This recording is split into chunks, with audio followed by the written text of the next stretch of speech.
Hi, my name is Daniela Vargas, and my chosen country for this case study was the Dominican Republic.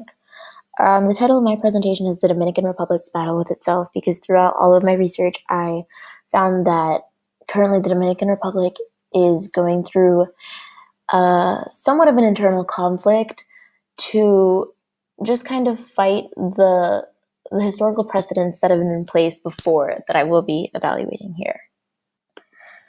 So to begin with, the president of the Dominican Republic is Danilo Medina, and the official language of the country is Spanish. The population of the Dominican Republic is 10.65 million people. So the Dominican Republic is on the island of Hispaniola, and it shares this island with Haiti, but as you can see, it takes up about 2/3 of the island. It's surrounded by the North Atlantic Ocean and the Caribbean Sea, and the central and west segments of the DR are mountainous, whereas the southeast is primarily lowlands. So in this video, what I'm going to cover are race and ethnicity as a subtopic, beauty standards as a subtopic, and U.S. interference as a subtopic. So race and ethnicity in the Dominican Republic is a bit difficult to cover, but because the racial makeup in the Dominican Republic is difficult to analyze, as most can be, due to the Dominican Republic's history with race and identification. But to begin with, the best way to explain it is to start with history and use that to explain how everything has taken place. So in 1492, Columbus landed on the island of Hispaniola, and upon his arrival, there were around 3 million Tainos on the island. Within the first 50 years of Spanish presence on the island, the Taino population was decimated to around 5,000 natives. The depletion of the Taino people as a source for manual labor resulted in African slaves becoming the alternative. So, classification and identification of race after miscegenation became really common and difficult to identify with, but some of the keywords that were used were criollo, mestizo, trigueño, mulato, indio, jabao, and cuarterón. So all of these words to identify with a race or ethnicity,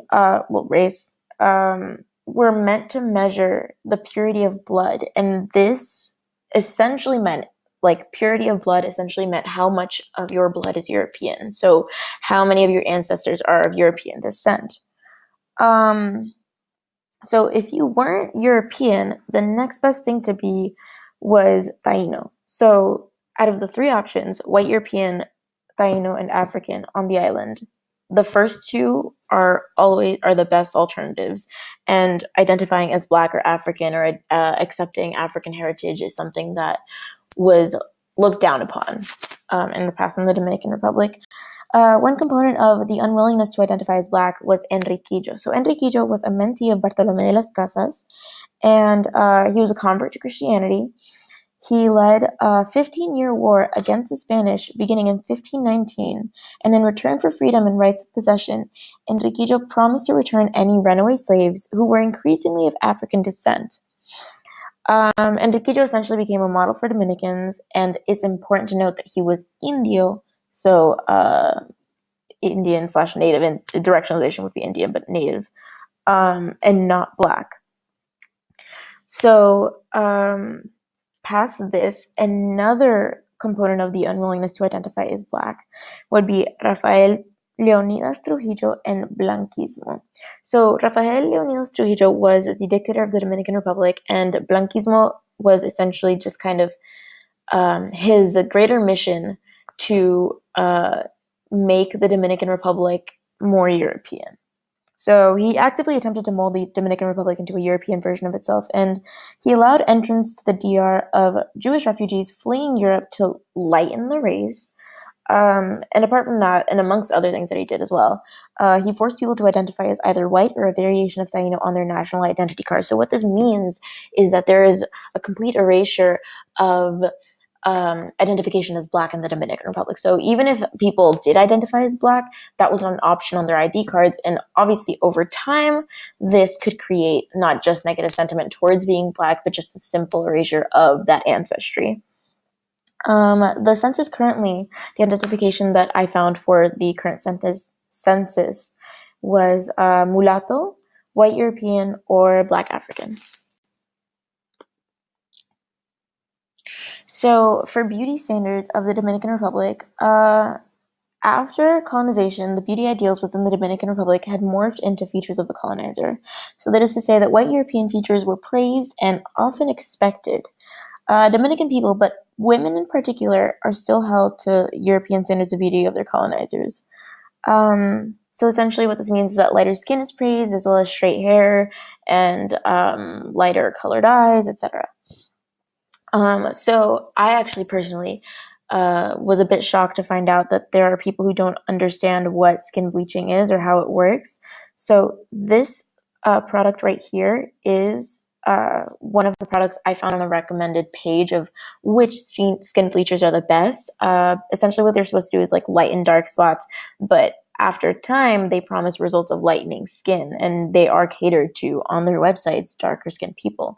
This is Sammy Sosa, a prominent Dominican baseball player, and this is what he looked like at the beginning of his career or around the beginning of his career, and this is currently his skin color, which you can obviously see the difference. And as far as the straight hair, there are many methods of straightening hair, and Dominican women with African ancestry obviously can have the same texture of hair, the same coarse texture of hair, and like the same tighter curls and tighter coils as a black woman, because they have that African ancestry and they are also black women.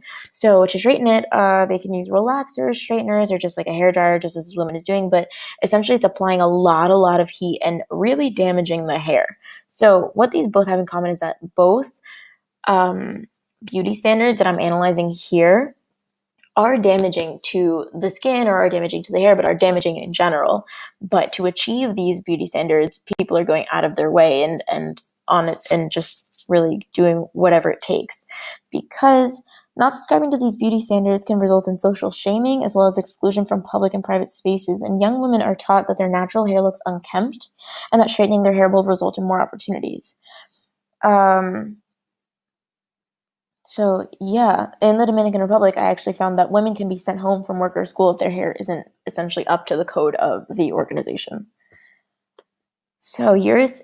interference. This is a list of important dates that I found that related to U.S. interference in the Dominican Republic. The U.S. has interfered more than once in the Dominican Republic. First and foremost, in 1916, the U.S. Marines occupied and stayed in the Dominican Republic until 1924. The Dominicans at this time resented the occupation, and ambushes of American soldiers were pretty common. And it's called La Unión Nacional Dominicana, which is the National Dominican Union, was created to gain support from the rest of Latin America and hopefully result in American withdrawal from the country. So later on, in 1929, the U.S. established a military academy to train a National Guard as the Dominican Republic's army. So that military academy in 1930 spit out Rafael Trujillo. And in 1930, Rafael Trujillo became the dictator of the Dominican Republic. He was dictator from 1930 to 1964 with a little interruption due to resistance. And essentially Trujillo was just not a great guy. He did a lot of terrible things, which I've talked about before, but also with the wars that he caused, or the war that he caused with Haiti, which also spread some degree of anti-blackness, despite the fact that it was justified through the saying that the Haitian government was opposed to the Dominican Republic and so forth. So in 1964, Rafael Trujillo was assassinated. Although during his reign, this is some more stuff that is relevant to his reign. Around 25,000 people were killed or disappeared by the state. And during his campaign, Trujillo created a secret police which was in charge of eliminating those who did not support his party, which is one of the main reasons why he won by a landslide. So as you can see, he definitely wasn't a great person. In 1963, the CIA backed a coup to overthrow Juan Bosch after Trujillo's reign was over, and in 1965, the U.S. invades and occupies to stop what they call a communist rebellion after the threat of democratic elections. So essentially what that means